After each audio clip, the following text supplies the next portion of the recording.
మలాకీ గ్రంథం 1వ అధ్యాయం. అందరూ చూడండి. మలాకీ గ్రంథం 1వ అధ్యాయం 14వ వచనం. 785 పేజీ అమ్మా.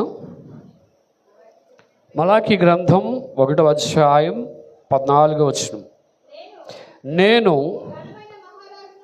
నేను ఘనమైన మహారాజునయ్యున్నాను. మరి చదవండి. నేను ఘనమైన, మరొకటి చదవండి. నేను ఘనమైన, అందరు చెప్దామా? నేను ఘనమైన మహారాజునయ్యున్నాను. దేవుడు ఏమై ఉన్నాడు చెప్పండి. యేసు ప్రభుకు ఒక పేరుంది, రాజు. ఆయనకి కూడా ఒక రాజు అనే పేరు ఉంది. దేవుడు తనను ప్రత్యక్షం పరుచుకున్న విధానం ఏదైతే ఉందో, ఆయన కొన్నిసార్లు ప్రజలకు తాను చూపించుకున్న విధానం ఏదైతే ఉందో, ఒక్కొక్కసారి ఒక్కొక్క ప్రత్యక్షతలో దేవుడు వారిని చూపించుకున్నాడు. దేవుడు ఒకసారి ఏమంటాడంటే, నేను లోక పాపములను మోసుకొని పోవు దేవుని గొర్రెపిల్ల. అక్కడ ఎలా పోల్చుకున్నాడు దేవుడు? నేను గొర్రెపిల్లని అన్నాడు. ఇక్కడ నేను ఘనమైన మహారాజునై అన్నాడు. దానికి స్తోత్రం చెప్తాం. హల్లెలూయా. రాజులు తెలుసు, మహారాజులు తెలుసు, కానీ ఈ రాజు ఏ రాజు? ఘనమైన మహారాజునై ఉన్నాను అంటున్నాడు. ఈ వాక్యం చదివినప్పుడు దేవుడు తన్ను తాను ఎలా పోల్చుకున్నాడంటే రాజుగా పోల్చుకున్నాడు. మళ్ళీ చదవండి. నేను ఘనమైన మహారాజునైనాను, అన్యజనులలో నా నామము ఎటువంటిదండి? భయంకరమైనదిగా ఎంచబడి ఉన్నదని. ఆయన నామం ఎవరికి భయం అమ్మా? ఎందుకు అన్యజనులకు భయం? దేవుని నామం అంటే అమ్మా, ఆ నామం ఎందుకు భయం? మాకు స్వార్థ చెప్పొద్దండి అన్నారండి, భయపడుతున్నారండి. దేనికి భయం? ఈ ప్రాంతంలో స్వార్థ చెప్పకండి అన్నారంటే భయం ఏంటి? దేనికి భయం అమ్మా? వాళ్ళకి ఎందుకు భయం అమ్మా? అందరూ చర్చికి వెళ్ళిపోతారు, వాళ్ళ భయం అది. యేసు ప్రభు పేరంటే భయపడే వాళ్ళు చాలామంది ఉన్నారు. ఆయన నామం అన్యజనులలో భయంకరమైనదిగా ఎంచబడుచున్నది అన్నాడు. అయితే ఆ కిందన చెప్తున్నాడు, ఇంకా చదవమా. కాబట్టి తన మందలో మగది ఉండగా యెహోవాకు మొక్కుబడి చేసి చెడిపోయిన దానిని ఏం చేస్తున్నాడు తెలుసా? నేను ఘనమైన మహారాజునైనాను, నేను ఇంత గొప్ప దేవుడిని, నా నామం ఇంత భయంకరమైనది కదా. మీరు నన్ను ఆరాధించేటప్పుడు, మీరు నన్ను స్తుతించేటప్పుడు, మీరు నన్ను మహిమపరిచేటప్పుడు ఎలా మహిమపరచాలి? శ్రేష్టమైన దానితో మనం దేవునిని మహిమపరచాలి. కానీ వీళ్ళు అలా చేయట్లేదు. ముందు ఏం చేస్తున్నారంటే, మగది ఉంటుండగా ఒకదాన్ని తీసుకున్నారు, ప్రతిష్ఠ చేస్తున్నారు. కానీ ఇచ్చేటప్పుడు ఎలా తెస్తున్నారు అమ్మా? మనం కూడా చాలాసార్లు ఏం చేస్తాం తెలుసా? మనం కూడా, నీకు 10,000 రూపాయలు కట్టనిది చేతికి వచ్చిన జీతం అనుకోండి, ఏం చేస్తావు నువ్వు అమ్మా? 10,000 రూపాయల జీతం నీ చేతికి వచ్చింది, ఏం చేస్తావు పట్టుకొని? అమ్మా ప్రభు ఫస్టే కొనేసుకోవాలని ఆలోచన చేసేస్తుంటారా? దేవుడికి ఏమవరా? చాలామంది చేసి తెలిసేస్తే ఈ 10,000 ఇలా పట్టుకుంటారు చేతితో. ప్రభువా, ఈ నెలలో ఇవ్వలేకపోయినా వచ్చే నెలలో నీకు 1,000 రూపాయలు ఏం చేస్తానా ఇస్తాను ప్రభా అని మొత్తం 10,000 వాడేస్తాం. దేవునికి ఇవ్వాల్సిన డబ్బులు ఇవ్వం. మళ్ళీ వచ్చే నెల వస్తుంది, మళ్ళీ 10,000 పట్టుకుంటాం. ప్రభువా నువ్వు ఇచ్చేవు తండ్రి, పోయిన నెల ఏమన్నాను? 1,000 రూపాయలు ఇస్తానన్నాను. ప్రభా ఈ నెల కూడా అన్ని చాలా అప్పులు ఉన్నాయి తండ్రి, రేషన్కి ఎంత ఇవ్వాలి, బిల్లు ఎంత కట్టాలి, కాబట్టి ఈ నెల కూడా నేను మురుక్కుబడి చేస్తున్నాం, మురుక్కుబడి చేస్తాం. కానీ ఆఖరికి ఎంతకు వచ్చేదంటే మన పరిస్థితి 50 రూపాయలు. ఏ రూపాయలు? మొక్కింది ఎంత? ఇచ్చింది ఎంత? ఎంత పోయింది? ఎలా చేశారు? అన్ని శ్రేష్టమైన దేవునికి ఇవ్వాలనుకుంటున్నారు, కానీ ఆఖరికి వచ్చేటప్పటికి చెడిపోయిన దాన్ని, దేన్ని? ఒక ఆవిడ అనుకుందంట, వంకాయ చెట్టు ఉందంట. ఏం చెట్టు? వంకాయ చెట్టు విరగబూసేసింది. ప్రభువా నువ్వు ఎంత గొప్ప దేవుడు, ఈ కాయలన్నీ నీకు ఇచ్చేస్తాను ప్రభువా. ఎవరికి? ఈ కాయలన్నీ నీకే ప్రభా. అన్నీ కోసేసింది, అన్నీ కోసేసి అందులో 2 పుచ్చిపోని. ఎన్ని కాయలు విరగబూసినప్పుడు సమర్పణ ఏంటి? అన్నీ వండేసుకుని పుచ్చి 2 ఉంచి చచ్చికిచ్చేసిందంట. దేని పని కదా? సంఘానికి. అది అమ్మా శ్రేష్టమైనది ఎక్కడ ఉంది? వీళ్ళు ఎంత గొప్పవాడు చెప్తాను చూడండి. ఇదే మలాకి గ్రంథం 1వ అధ్యాయం 2వ వచనం చదవండి. ఏమనగా నేను మీ ఏళ్ళ ప్రేమ చూపినాను, అయితే మీరు ఏ విషయమందు వీళ్ళు తిరగబాటు చేశారా? దేవుడు వీళ్ళని ప్రేమిస్తున్నాడు, ప్రేమించి ఎంతో ప్రేమను చూపిస్తున్నాడు. కానీ వీళ్ళు ఏమంటున్నారు? నువ్వు మా ఎడల ఎప్పుడు చూపించావు ప్రేమ? అసలు ఎప్పుడు ప్రేమ చూపించావు నువ్వు? కొంతమంది తినేస్తుంటారు, అనిపించేస్తుంటారు, కానీ ఏం చేస్తారు? ఏం ప్రేమ చూపించావు? భలే చూపించావులే. నువ్వు ఎవరికైనా బిర్యానీ ఇప్పించావు అనుకోండి, బిర్యానీ తిన్నప్పుడు ఏముంటుంది? ఎలా ఉంటారు అల్లం మీతో? అమ్మా ఎలా ఉంటుంది తల్లి?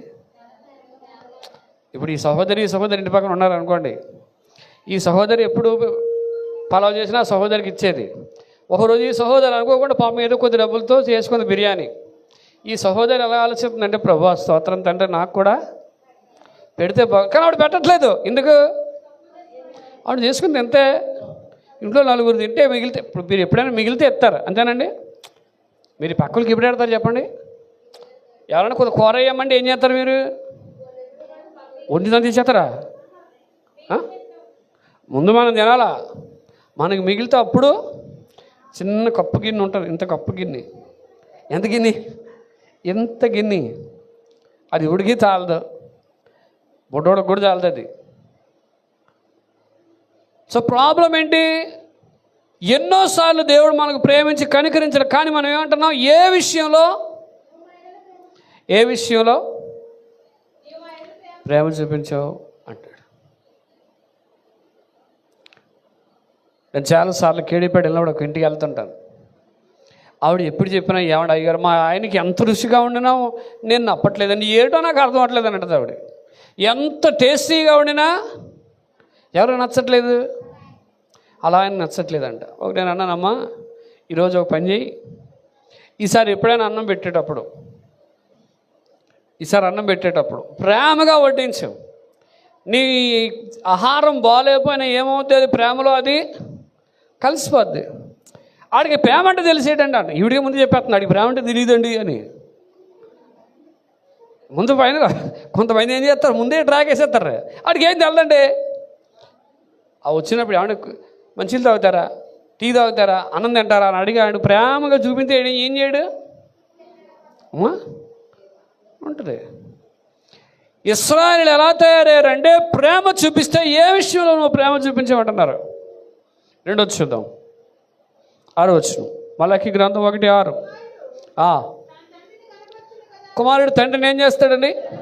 ఘనపరుచినట్లుగా కదా. యాజకులారా, తండ్రినైతే నాకు రావలసిన ఘనత ఏమాయను అంటాడు. ముందేమన్నాడు? ఏ విషయంలో ప్రేమించావని అడుగుతున్నారు. ఇక్కడ దేవుడు అడుగుతున్నాడు, కుమారుడు ఎవరిని గనపరచాలి అమ్మా? తండ్రిని గనపరచాలి. కానీ తండ్రిని నేనై ఉన్నప్పుడు నాకు రావాల్సిన ఘనత ఏమైంది? నాకు రావాల్సిన ఘనత ఇవ్వలేదు. అంటూ దేవుడు చెప్తున్నాడు, నేను ప్రేమించాను, మీరు నన్ను ప్రేమించట్లేదు. నేను మీకు ఘనత ఇచ్చాను, మీరు నాకు ఘనత ఇవ్వట్లేదు. నేను మీకు అనేకమైన ఇచ్చాను, మీ అర్పణ సరైనదిగా లేదు అని దేవుడు చెప్తే అంటున్నాడు, నీ ఏదైతే నువ్వు చేస్తున్నావో దాన్ని సరి చేసుకో. నేను ఎవరినో తెలుసా? నేను మహారాజునై ఉన్నాను అని చెప్తున్నాడు. దేవునికి స్తోత్రం, హల్లెలూయా. ఇన్ని చేసిన దేవుడు మనకు ఎలా కనిపిస్తున్నాడు? ఘనమైన మహారాజు. ఏ రాజు అండి? లోకంలో రాజులు ఉంటారు, వ్యత్యాసం చూపిస్తారు, పక్షపాతం చూపిస్తారు. కానీ మన రాజు ఘనమైన మహారాజు అయిన దేవుడు ఆయన పక్షపాతం చూపించేవాడు కాడు. నేను పొద్దుట ఒక ఇంటర్వ్యూ చూస్తున్నప్పుడు ఒక అతను ప్రశ్నిస్తున్నాడు. ఏమని ప్రశ్నిస్తున్నాడంటే, ఇదిగో చాలామంది డబ్బున్న వాళ్ళుగా పుట్టారు కదా. ఎలా పుట్టారు? డబ్బున్న వాళ్ళుగా పుట్టారు కదా. కొంతమంది పేదవారుగా పుట్టారు కదా. డబ్బున్న వాళ్ళుగా పుట్టారు, పేదవాళ్ళుగా పుట్టారు. ఇప్పుడు పాస్టర్లో కూడా పేద పాస్టర్లు ఉన్నారు అని చెప్తూ పేద పాస్టర్గా పుట్టడానికి కారణం అంటే కర్మ అంట. ఏంటండి? పేద పాస్టర్ కర్మ చేసుకున్నాడట. ఆడేమో ఏ జన్మలోనూ పుణ్యం చేశాడంట, అందుకని గొప్ప పాస్టర్ అయిపోయాడంట. ఈడేమైపోయాడు? కర్మ చేసుకున్నాడట. నేను అంటాను, ఆశీర్వాదం. మరి టాటా బిర్లా ఉన్నారు కదా, టాటా బిర్లా వాళ్ళు పుట్టుకతో ధనవంతులైన వాడు ఎవడన్నా చూపించండి. పుట్టుకతో ధనవంతుడు పుడతాడు, వాడు ఎదిగి పెద్దవాడై డబ్బులు సంపాదించిన వాళ్ళు ఉంటారు కదా. ఎదిగి డబ్బులు సంపాదించిన వాళ్ళు ఉంటారు. ఒక్కొక్కడు డబ్బులు సంపాదించే స్కోప్ ఉన్నా ఏం చేయడు? మా ఇంటికి టైల్స్ వేసాడు ఆ కుర్రాడు, సావారని ఉంటాడు, చాలా మంచి పనోడు, రోజుకి 1000 రూపాయలు తెచ్చుకోగలడు. ఉన్నాడు బతికి? ఏమయ్యాడు? చేతిలో మంచి ఆర్ట్ ఉంది, ఎడతెగని కాంట్రాక్ట్స్ ఉన్నాయి, కానీ ఏమైంది? వ్యసనం. ఏంటి? వ్యసనం. ఇప్పుడు వ్యసనం కారణం దేవుడా ఇతనా అంటే ఆలోచన చేయండి ఒకసారి. దేవుడు ఎవరిని తాగుబోతులుగా చేయలేదు, ధనవంతులుగా చేయలేదు. నీకు దేవుడు అన్ని అవకాశాలు ఇచ్చాడు, కానీ నువ్వేం చేస్తున్నావు? తాగి లోకంలో ఉండే అన్నీ నువ్వు మీద వేసుకుంటే ఏమవుద్ది? తాగేవాడు ఎప్పుడైనా రోజుకి 1000 రూపాయలు ఖర్చు పెడతాడు. ఎంత? నెలకి ఎంత అవుద్ది? ఆ 30,000 ఉంటే ఇంట్లో హ్యాపీగా గడదా? ఏం కొనుక్కోవచ్చు కదా. ఎందుకు కొనుక్కోలేరంటే, ఎందుకు వాళ్ళు ఇది చేయలేరంటే, వాళ్ళు దేవునిలో లేరు. దేవుని ప్రకారం ఉంటే దేవుడు ఆశీర్వదిస్తాడు. కాబట్టి నేను మహారాజునై ఉన్నాను అన్నాడు. ఎవరండి? నేను మహారాజునై ఉన్నాను. అసలు దేవుడు ఎటువంటి రాజు వచ్చిందో హెబ్రీయులకు రాసిన పత్రిక 7వ అధ్యాయం, హెబ్రీయులకు రాసిన పత్రిక 7వ అధ్యాయం 2వ వచనం.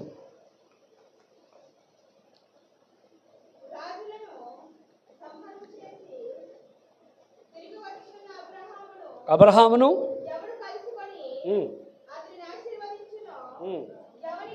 ఎవనికి అన్నిటిలో ఇచ్చెను. ఏ రాజు అండి? అక్కడ ఘనమైన మహారాజును ఉంది, ఇక్కడేముంది? షాలేము రాజును, మహోన్నతుడైన దేవుని యాజకుడైన నిరంతరము యాజకుడుగా ఉన్నాడు.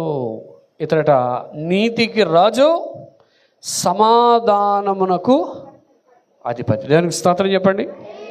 ఇతను ఏ రాజు? షాలేము రాజు. ఏ రాజు అండి? షాలేము రాజు అంటే సమాధానము, శాంతి కలిగిన వాడు. షాలోమ్ అంటే సమాధానం. షాలేము రాజు, నీతికి రాజు, సమాధానానికి అధిపతి. నీతికి రాజు తరువాత సమాధానపు రాజనియు షాలేము రాజు. దేవునికి స్తోత్రం చెప్పండి. హల్లెలూయా. ఎంత గొప్ప పేరండి. ఆయన రాజు. ఏ రాజు? షాలేము. అక్కడ ఘనమైన మహారాజుని అన్నాడు. ఇక్కడేమన్నాడు? షాలేము రాజు. ఆయన అందులో ఒకటి తీసుకుందాం. నీతికి ఎవరండి? అందరు చెప్పండి, మన రాజు ఎవరు? నీతికి రాజు. నీతి కలిగిన వాడు. నీతి ఉంది ఆయనలో. ఆ నీతి ఎలాంటి నీతి అంటే పాపమునకు వెళ్ళని నీతి ఆయన దగ్గర ఉంది. నీతిమంతుడని ఎవరిని అంటారు? మంచిగా పాపం చేయకుండా, లోకానికి ఆశపడకుండా, లంచాలు తీసుకోకుండా వాడు ఏమంటాం? నీతిమంతుడు. నీతికి రాజు. విశ్వంలో ఎంతోమందిని మీరు చూడవచ్చు. నీతిగా బ్రతికిన వాడు ఎవడైనా ఉన్నాడంటే విశ్వంలో, భూమి మీద యేసుప్రభు ఒక్కడే. దేవునికి స్తోత్రం. హల్లెలూయా. మనం పూజించే దేవుడు, మనం పూజించే ఆరాధించే దేవుడు నీతికి రాజు. ఆయన ఎవరికండి? మనకు అబ్రహాం తెలుసు. ఎవరు? అబ్రహాముని అంటారు, నువ్వు రాజువి, మహారాజువి అంటాడు మా మధ్య. కానీ అబ్రహాం ఎవరిని రాజు అంటాడు? దేవుని రాజు అంటున్నాడు. షాలేము రాజు, నీతికి రాజు నువ్వు అంటున్నాడు. ఆదికాండం 23వ అధ్యాయం 6వ వచనం చదవండి ఒకసారి. ఆదికాండం 23వ అధ్యాయం 6వ వచనం.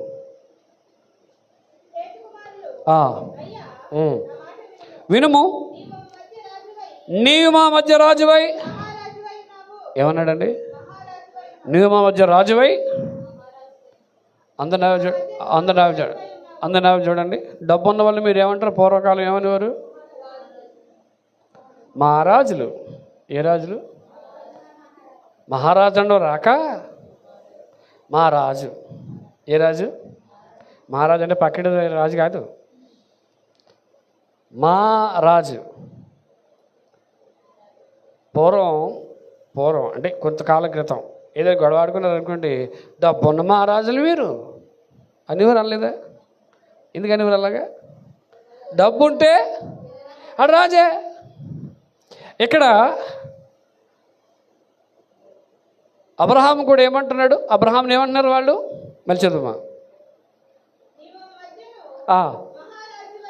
నీ మా మధ్య మరి మహారాజు అయితే దేవుడే రాజు. ఆయన ఘనమైన మహారాజు. ఈయన భూమి మీద మహారాజులు. ఎందుకంటే దేవుని ఆశీర్వాదం అబ్రహాముకు దేవుడు ఇచ్చాడు కాబట్టి ఆయన ఆశీర్వదింపబడ్డాడు. దేవునికి స్తోత్రం. హల్లెలూయా. హల్లెలూయా. నీవు ఆశీర్వదింపబడాలంటే ఆ మహారాజు నిన్ను ఆశీర్వదించాలి. అబ్రహామును దీవించడానికి కారణం ఏంటి? అబ్రహామును దేవుడు కాపాడడానికి గల కారణం ఏంటి? ఆయన ఘనమైన మహారాజు, నీతికి రాజు. ఏ రాజు? రెండవది ఇంకోటి చూద్దాం. 95వ కీర్తన. త్వరగా 95వ కీర్తన 3వ వచనం. యెహోవా మహాదేవుడు, దేవతలందరిపైన మహాత్మ్యము గల రాజు. మహాత్మ్యము గల ఏ రాజు అండి? మహాత్మ్యము కలిగిన ఈయన దేనికి? దేవతలందరి మీద. మొదటి నీతికి రాజు షాలేము రాజు అని మనం తెచ్చుకున్నాం. రెండోది దేవతలందరి పైన ఎటువంటిదండి? చెప్పండి. మహత్యము గల మహారాజు. దేవునికి స్తోత్రం. హల్లెలూయా. హల్లెలూయా. హల్లెలూయా. దేవుడు ఎంత గొప్ప మహత్యము కలిగిన వాడంటే ఆయన భూమి మీద సంచరిస్తున్నప్పుడు ఎన్నో అద్భుతాలు చేశాడు. ఆయన పక్షవాయు కలిగిన వాడు ఒకడు ఉన్నాడు కదా, పక్షవాయు కలిగిన వాడు. వీడు నలుగురు ఏం చేశారు? మోసుకొని వచ్చారు. ఎక్కడ మోసుకొచ్చారు? అప్పుడేం జరిగింది? ఇంటి నుండి ఎవరు ఉన్నారు? జనం ఉన్నారు. మరి ఎలా తీసుకెళ్ళదు? ఎంతమంది చెప్పండి. నేను అంటాను, ఈ నలుగురు కుంటోడిని, పక్షవాయువు కలిగిన వాడిని ఎక్కడ తీసుకెళ్ళాలని ఆశపడుతున్నారు అమ్మా? స్వస్థపరిచే రాజు దగ్గరికి తీసుకెళ్ళాలని ఆశపడుతున్నారు. దేవునికి స్తోత్రం. హల్లెలూయా. అందున చూడండి, ఈ నలుగురిలో మీరు ఉన్నారా? ఏ నలుగురు? ఈ మోసుకుని వెళ్ళేవారు ఒకటి, రెండోది అక్కడ అందరూ అడ్డు ఎవరు ఉన్నారు? జనం ఉన్నారు. వెళ్తాం మనకు పని రేపు వద్దాం అని వెళ్ళిపోయారా అండి? వేరే ఈశ్వరం మన కళ్ళమై అని వెళ్ళిపోయారా? పోనీ యేసుప్రభు వచ్చి అని పిలిచారా? వాళ్ళ విశ్వాసం ఏంటి తెలుసా? ఈయన్ని బాగు చేయాలి. ఎవరిని? ఈ నలుగురు ఏం చేశారంటే వారు ఒక ప్లాన్ వేద్దాం. ప్లాన్ ఏంటంటే, యేసు ప్రభు కింద వాక్యం చెప్తున్నాడు, పైన ఇలాగా పెంగిటిల్లు, అది ఏ ఇల్లు, ఎవరికి డిస్టర్బెన్స్ కాకుండా ఏమీ కాకుండా ఆ ఇల్లు ఇప్పేసి యేసు ప్రభు ఉన్న దగ్గరికి ఏం చేశారు ఆయన్ని? మనం పక్కింటి వాళ్ళ దగ్గరికి వెళ్ళి సువార్త చెప్తామా అమ్మా? ఈ నలుగురు ఎవరో తెలుసా? ఒక వ్యక్తిని, పక్షవాతం కలిగిన ఒక వ్యక్తిని యేసు ప్రభు దగ్గర తీసుకెళ్ళి బ్రతికించి మహారాజు ఆశీర్వాదాలు పొందేటట్టుగా వారు ఏం చేశారు? చేశారు. దేవునికి స్తోత్రం. హల్లెలూయా. ఈ నలుగురు ఎవరో తెలుసా? విశ్వాసం కలిగిన వారు, సాహసం కలిగిన వారు. ఈరోజు సంఘంలో ఎలాంటి వాళ్ళు ఉండాలి? ఎలాంటి వాళ్ళు? ఎవరైనా చర్చికి వస్తానని మెట్లు ఎక్కలేదని అనుకుంటే ఏం చేస్తారు మీరు? కింద కూర్చో, సౌండ్ విను. ఏం విను? సౌండ్ వినన్నారు అనుకోండి, వాళ్ళకి విశ్వాసం వస్తుందా? ఏం చేయాలి అప్పుడు మీరు? మెల్లిగా అనపర్తిలో పట్టు చీర 50 రూపాయలకు అమ్ముతున్నారంటే ఏం చేస్తారు మీరు? మీరు కొనుక్కుంటారు. అందరూ తాగుతారా? మరి యేసుప్రభు గురించి ఎందుకు చెప్పరు? నా దేవుడు మహారాజు ఆ వ్యక్తిని స్వస్థపరిచాడు, ఆ ఇంటిని దింపి అప్పుడు మహారాజు ఏం చేశాడు? అతన్ని స్వస్థపరిచాడు. నిజంగా నలుగురు లాంటి వాళ్ళు సంఘంలో నలుగురు ఉంటే సంఘానికి కుదువ ఉండదు. దేవునికి స్తోత్రం చెప్పండి. హల్లెలూయా. మోసేరంట. ఏం చేశారు వాళ్ళు? యేసుప్రభుని మోయాలి. ప్రతి దినము శిలువను ఎత్తుకుని ఏం చేయాలి? మోయాలి. ఆ మోసేవాళ్ళు తక్కువ. లోకలు అన్నీ మోస్తున్నామా?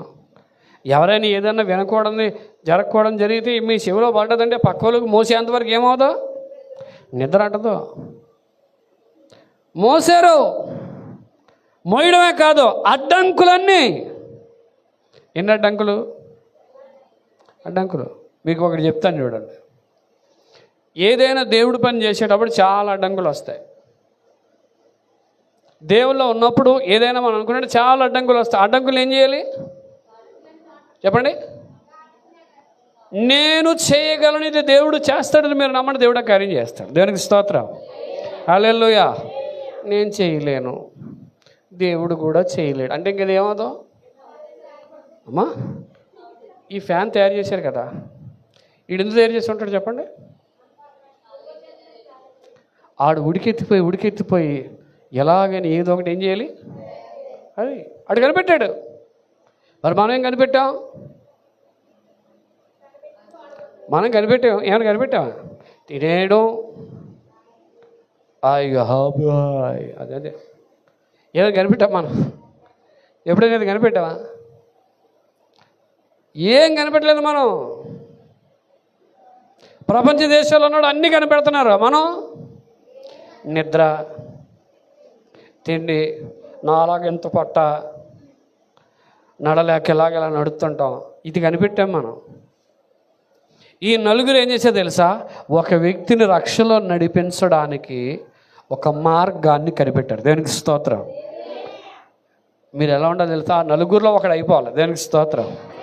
ఒకడు అయిపోయాడు అనుకోండి, వచ్చే వారానికి ఇంకో 10 మంది ఇక్కడికి. చూడండి, యేసుప్రభు దగ్గరికి ఎవరినైనా మనం తీసుకొచ్చేటప్పుడు ముందు ప్రభు దగ్గర రండి, దేవుడు మేలు చేస్తాడు. ఆ కార్యాలు ఏంటో చెప్పండి, వాడే ఆటోమేటిక్గా వస్తాడు. వ్యసనాలు ఉన్నాయి అనుకోండి, వ్యసనాలు మానిపించడానికి మనం ప్రయత్నం చేయాలి. ఈ మహారాజు ఎటువంటి మహారాజు? మహత్యము గల మహారాజు. అక్కడేముంది మళ్ళీ చదవమ్మా. 95:3 మహాదేవుడు ఎవరికండి? ఈ లోకంలో ఎంతమంది దేవతలు? అందరికి హెడ్ ఎవరు చెప్పండి? అందరికి హెడ్ ఎవరు? మన దేవుడే. దేవునికి స్తోత్రం.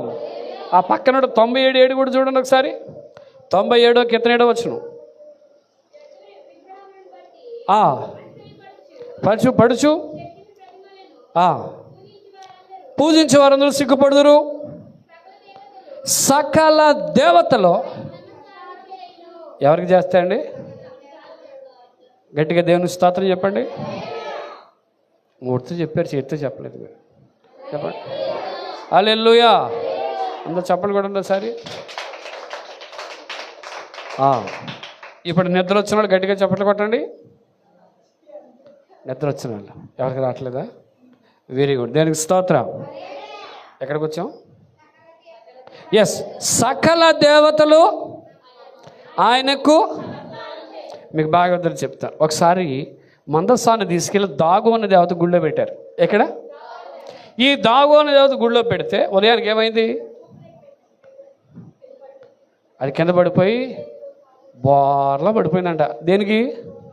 మందసాని. వాళ్ళు అన్నారు, ఒరే గుడి వేసేసాం, గుడి వేసేసాం, తాళం వేసినట్టే ఉంది, ఎవరు తీసాడు? మళ్ళీ దాన్ని అతికించి మళ్ళీ పెట్టారు.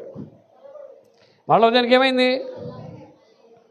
నేను మందసం గురించి చెప్పినప్పుడు చెప్పాను. ఎన్ని రోజులు ఉంది మందసం ఆ గుళ్ళో? ఒక రాత్రే. ఒక్క రాత్రే ఆ యొక్క దేవత ఏం చేసింది? ఎవరికి నమస్కారం పెట్టింది? మందసం. దేవునికి నమస్కారం పెట్టి. దేవునికి స్తోత్రం. ఇక్కడ ఉన్నాడు సకల దేవతలు. ఎవరు చెప్పండి? ఎవరు? సకల దేవతలు. ఎవరికి నమస్కారం చేస్తాయి? మన కేడీపేటలో చెప్పాను, దేవుడికి పాట పాడతారు. వాళ్ళు పాట పడుకున్నవాడిని లేపుతూ ఉంటారు. ఎవరిని? వాళ్ళు దేవుడిని పడుకున్నవాడిని ఏం చేస్తుంటారు? దేవుడా. ఆ పాట కూడా రావట్లేదు మీకు. మేలుకో శ్రీ సూర్యనారాయణ పాడతారు, ఉదయాన్ని పాట వేస్తారు. ఎవరు లేపుతున్నారు? అమ్మా ఏమైనా నిద్రపోతున్నాడా? ఏమండి? దేవుడు నిద్రపోతున్నాడా? నిద్రపోతున్న వాళ్ళు ఏం చేయాలి? అలా బాబా లేగా అని లేపాలి. అంతేనా? దేవుడు ఒక్కరోజు సకల దేవతలు, ఏ దేవతలు? సకల దేవతలు ఎవరికి నమస్కారం చేస్తాయి? ఆమె. దేవునికి స్తోత్రం చెప్పండి. ఇంకొకటి చూద్దాం. 48వ కీర్తన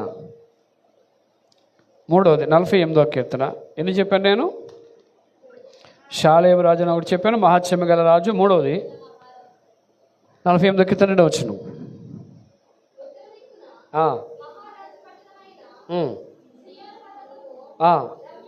ఇదే పట్టణం అండి, మహారాజు పట్టణం అంట. సియోన్ అంటే ఏంటి? మహారాజు పట్టణం. చదవండి. ఇది ఎక్కడుంది? రమ్యమైన ఎత్తు కలిగిన చోట. దేవునికి స్తోత్రం చెప్పండి. మందిరం ఎప్పుడు ఎక్కడ ఉంటుంది? ఎత్తైన స్థలంలో, ఎత్తు ఉన్నతంగా ఉంటుంది. చదవమ్మా. సర్వభూమికి ఎవరికి? ఎత్తుగల చోటు ఉంది. సర్వభూమికి ఈ మహారాజు పట్టణం అట సంతోషకరంగా ఉంది. అక్కడ ఇంకో అద్భుతమైన మాట ఉంది, చదవమ్మా. దేవుడు ఆశ్రయముగా. ఎంత మంచి మాట అండి. దాని నగరులలో దేవుడు ఆశ్రయముగా వారికి ప్రత్యక్షమవుతున్నాడు. దేవునికి స్తోత్రం చెప్దాం. హల్లెలూయా, హల్లెలూయా. మహారాజు పట్టణం అట. ఏ పట్టణం అండి? ఈ పట్టణం గురించి చాలామంది ఆశపడతారు. అబ్రహాము ఈ పట్టణానికి పునాదులు గల పట్టణం అంటాడు. ఈ పట్టణం పరలోక పట్టణం, నేను వెళ్ళిపోవాలి అని ఆశ. అందుకే మనలో పాట రాశారు, ప్రియ యేసు రాజును చూచినచ.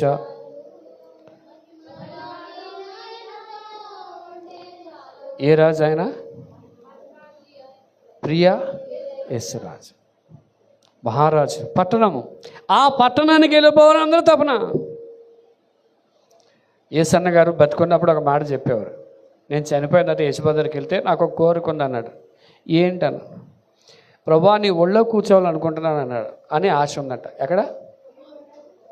ఎవరి ఒళ్ళో? యేసు ప్రభు ఏమన్నాడు? నేను ఏ సింహాసనం మీద కూర్చుంటానో మీరు కూడా అక్కడే కూర్చుంటారు. అదే సింహాసనం మీకు. దేవునికి స్తోత్రం. అంటే అందరం ఎక్కడ ఉంటాం? మనం దేవుని ఉంటాం. మళ్ళా ప్రభా నీ ఒళ్ళో కూర్చుంటాను, నేను భుజం మీద కూర్చుంటాను అనకండి. అంతేనా? కొంతమంది కొన్ని ఆశలు ఉంటాయి. కొంతమంది ఒక ఆయన అంటాడు, నేను యేసు ప్రభు దేవుని దగ్గరికి వెళ్ళిన తర్వాత ప్రభా ఇది ఎందుకలా రాయించావు బైబిల్ అని అడుగుదాం అనుకుంటున్నాడు. చచ్చిపోయిన తర్వాత నువ్వు ఏముంటుంది భూమి మీద జ్ఞాపకం ఉంటుందా అండి? చచ్చిపోయిన తర్వాత ఏడ్చేవాడే తెలియదు నీకు, అంతేనా? చాలామంది ఆ చచ్చిపోయిన దగ్గర అదో రకమైన ఏడుపు ఏడుతుంటారు కదా, అదో రకమైన రాగం, అదొక పాట, పోయావా ఉన్నావా అని ఏడుతుంటారు. ఆడికి ఏమైనా వినపడద్దా అమ్మా? ఆడికి ఏమైనా వినపడదా? వినపడదు. ఈ భూమి మీద మనిషి అనుకుంటాడు అంతే. కానీ దేవుడు ఎక్కడ చెప్తున్నాడు? మహారాజు పట్టణం సంతోషకరమైన పట్టణం అట. ఈ పట్టణంలో దేవుడు వారికి ప్రత్యక్షమగుచూ ఉంటాడు. దేవునికి స్తోత్రం. ఏదేను తోటలో ఎలా అయితే ప్రత్యక్షమయ్యాడో ఆ యొక్క మహారాజు పట్టణంలో ఆయన ప్రత్యక్షమగుతూనే ఉంటాడు. దేవునికి స్తోత్రం. 47 వచనం 4 కీర్తించుడి. ఏం చేయాలండి? మన రాజుని కీర్తించాలి, స్తుతించాలి, దేవుని మహిమపరచాలి, ఆరాధించాలి. ఇంటి దగ్గర కూర్చున్నప్పుడు ఆరాధించండి, చర్చికి వచ్చినప్పుడు ఆరాధించండి, వెళుతున్నప్పుడు ఆరాధించండి. అందుకే నేను కూర్చుండుట లేచుట నీకు తెలిసే ఉన్నదంటే అర్థమేంటి తెలుసా? చాలామంది ఆ పాట పాడినప్పుడు మనకి ఏడిపేటలో పడితే దేవుడు ఎంత గొప్ప దేవుడు, నేను కూర్చోవడం నుంచోవడం దేవుడు తెలుసు అంటుందో కావిడి. నేను అన్నాను, అమ్మ కూర్చోవడం నుంచోవడం అంటే నువ్వు ఎక్కడ పడదా కూర్చుంటే దేవుడు తెలదా? ఎలా తెలుస్తుంది దేవుడు? అమ్మా ఎలా తెలుస్తుంది? నువ్వు ఎక్కడ కూర్చున్నావు, ఎక్కడ నుంచున్నావు ఎలా తెలుస్తుంది దేవుడికి? నువ్వు దేవుని స్తుతిస్తుంటే తెలుస్తుంది. నువ్వు మందు బాటలు పెట్టుకొని మందు దగ్గర కూర్చొని నేను కూర్చుండుట నేను లేచి ఉంటాను అనుకో, తెలుస్తుందా అమ్మా? తెలుస్తుంది దేవుడికి.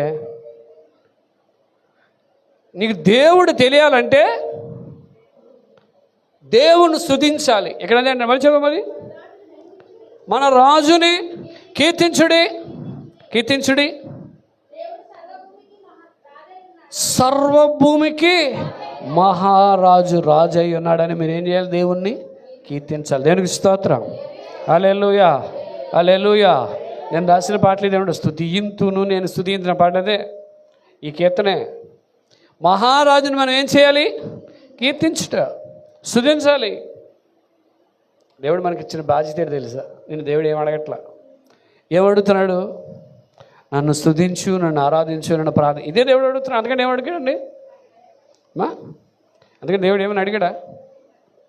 ఇంకోటి చదువు 29వ కీర్తన 10వ వచనం. 5వది 29వ కీర్తన 10వ వచనం.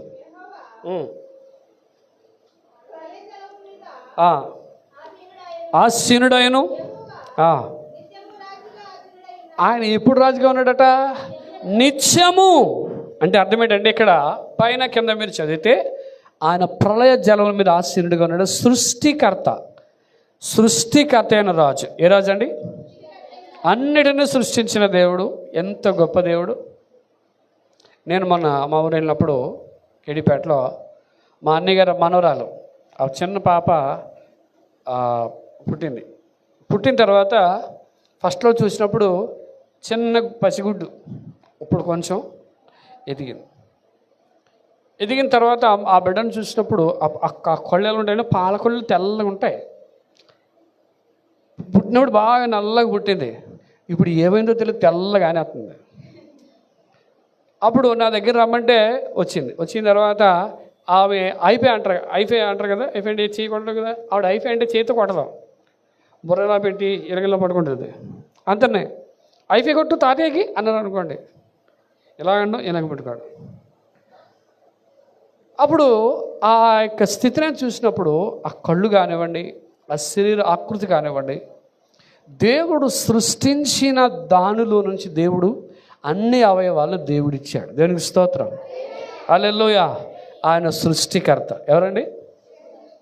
చూడండి, మన శరీరంలో నరాలు ఉంటాయా? ప్రతి దానికి కనెక్ట్ అయి ఉంటాయి. కళ్ళుకి కనెక్ట్ అయి ఉంటాయి. మీరు ఎప్పుడైనా మీ శరీరం మీద ఏదైనా పాకింది అనుకోండి, ఏమవుతుంది మీకు? అమ్మా ఏమనని? ఇక్కడ ఏదో పాకుతుందని సిగ్నల్ ఎక్కడికి వెళ్తుంది? అప్పుడు ఏం చేస్తావు? ఆ స్పర్శగా లేదనుకోండి, దోమలు రెండు కుడుతున్నా నీకు ఏం తెలీదు. దేవుడు సృష్టి అయిన దేవుడు, సృష్టికర్త, రాజు ఉన్నాడు. కాబట్టి ఆయన ఎలా చేసుకున్నాడంటే మనల్ని ఉన్నతంగా దేవుడు చేశాడు. దానికి స్తోత్రం. ప్రళయ జలముల మీద, అంటే ప్రళయ జలము ఒక జలం మీద ఆసీనుడే అన్నాడు. అర్థం ఏంటంటే ఆయన చెప్పినట్టుగా సృష్టి వింటది. దేవునికి స్తోత్రం. హల్లెలూయా. 24వ కీర్తన 10వ వచనం.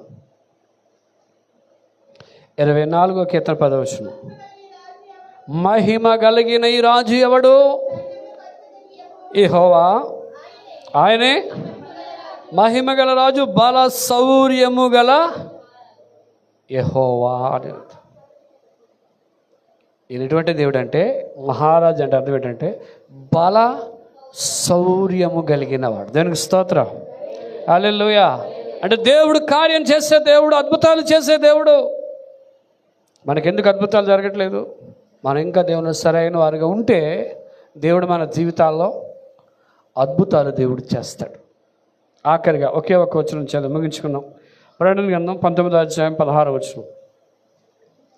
ప్రకటన గ్రంథం 19. రాజులకు రాజును, ప్రభువులకు ప్రభును అను నామము ఆయన వస్త్రము మీదను తొడ మీదను రాయబడి ఉన్నది. మరియు చూచి, అంటే ఇక్కడ రాజులకు రాజు, ప్రభువులకు ప్రభు అంటే ఆయన ఎప్పుడు రాజులకు రాజు, ప్రభువులకు ప్రభు. అంటే అర్థం ఏంటంటే మనము కూడా ఒక రోజు రాజులకు రాజు, ప్రభువులకు ప్రభు అయిన ఈ దేవునితో మనందరం ఒకరోజు ఉండబోతున్నాం. హల్లెలూయా. హల్లెలూయా. హల్లెలూయా. ఆయన మహారాజు ఉన్నాడు కాబట్టి మనము కూడా ఈ ఘనమైన మహారాజుతో ఒకరోజు ఉండబోతున్నాం. హల్లెలూయా. హల్లెలూయా. హల్లెలూయా. మనందరం ఎక్కడ ఉండబోతున్నాం అండి? చెప్పండి. కథ చెప్పి ముగిస్తాను. ఒకసారి అందరూ వినండి. బైబిల్ కూర్చొని ఇంక బైబిల్ చెప్పను. ఒక రాజుగారు ఒక ఆస్థానంలో ఒక రాజుగారు అన్నారట, ఒక రోజున ఏమన్నారంటే, అమ్మా పలానా రోజు ఆదివారం మీరు ఏం చేస్తారంటే నా ఇంటికి రండి, నా ఇంటికి వచ్చి నా ఇంట్లో ఏముంటే మీరు పట్టుకెళ్ళిపోవచ్చు అన్నాడంట. గేట్ దగ్గర కాస్తారు ఊరంతానా? దేనికి అమ్మా? అన్నీ పట్టుకెళ్ళిపోవడానికి. ఒకడు వచ్చాడు, టైం ఓపెన్ చేశాడు, అంతే. ఎవడికి దొరికిందాడు బట్టి ఆఖరికి మసిగుడ్డు కూడా ఎవడో వదలలేడు. అన్నీ అయిపోయినాయి. రాజుగారు అన్నారు, ఇంకేమైనా లోపల ఉన్నాయా? ఏమి లేవు సార్. Very good. అందరూ పట్టుకెళ్ళిపోయారు. ఆ తర్వాత ఒక ముసలాయన వస్తున్నాడంట. ఎక్కడికి? రాజుగారి దగ్గరికి వస్తున్నాడంట. రాజు అన్నాడంట, ఏమయ్యా అందరూ వచ్చారు కదా, ముందు వస్తే ఏదైనా పట్టుకెళ్తావు కదా అన్నాడు. నాకు ఏం వద్దండి, లోపల ఏముందో నాకు అవసరం లేదు. మరి ఎందుకు వచ్చావు? మీరు ఒకసారి మా ఇంటికి రావాలి. ఎవరు రావాలి? నాకేమొద్దు, నీ ఆస్తి వద్దు, నీ సింహాసనం వద్దు, నీ బాణం వద్దు, నాకేమొద్దు. నువ్వేం చేయాలి? నా ఇంటికి వచ్చి 1 గంట కూర్చో. ఎంత? అప్పుడు అన్నాడట, ఒరే మంత్రి ఇలా అన్నాడు, వీళ్ళందరూ నాది పట్టుకెళ్ళిపోయారు కానీ నన్ను ఎవడ ఇంటికి రమ్మని అన్నాడా? కాబట్టి వీళ్ళకి నేను అవసరం, ఎవడు ఏం పట్టుకెళ్ళి మొత్తం తెచ్చాడు అన్నాడట. తెచ్చారు. ఇప్పుడు నేను ఏమన్నాడు? మా ఇంటి రమ్మన్నాడు. అప్పుడు 2 బట్టలు పంపించా. ఎవరు ఈడిల్లు చూసిరంట అన్నాడట. ఈడిల్లు చూస్తే ఈడిల్లు ఎలా ఉంది తెలుసా? ఆకాశం కనిపిస్తుందా ఇంట్లో అండి? ఏం కనిపిస్తుంది? మొత్తం ఆకాశం ఎక్కడుందో కనిపించేస్తుంది. అప్పుడు రాజుగారు వచ్చి చెప్పాడు, అయ్యా వీడికి ఇల్లు ఏమి లేదండి అయ్యా, వీడు ఆ ఇంట్లో లోపలికి ఇవ్వడానికి మీరు వెళ్ళడానికి స్కోపు లేదు, మేమే చాలా కష్టపడి లోపలికి వెళ్తే ఆకాశం కనిపిస్తుందని అడిగితే అయితే పని చేయండి, రాజ ఇంటి దగ్గర నుంచి ఆ ఇంటి వరకు రోడ్డు వేసిండు అన్నాడట. దేనికి స్తోత్రం చెప్పండి. ఏమేసామన్నాడు? రోడ్డు వేసాడు అన్నాడు. రోడ్డు వేసారు. రోడ్డు వేసి రుచెత్తడా ఆ రథం రావడానికి రోడ్డు వేశారు. ఆ ఇల్లు రాజుగారు బంగ్లాలా కట్టమన్నాడట. దేవునికి స్తోత్రం చెప్పాడు. హల్లెలూయా.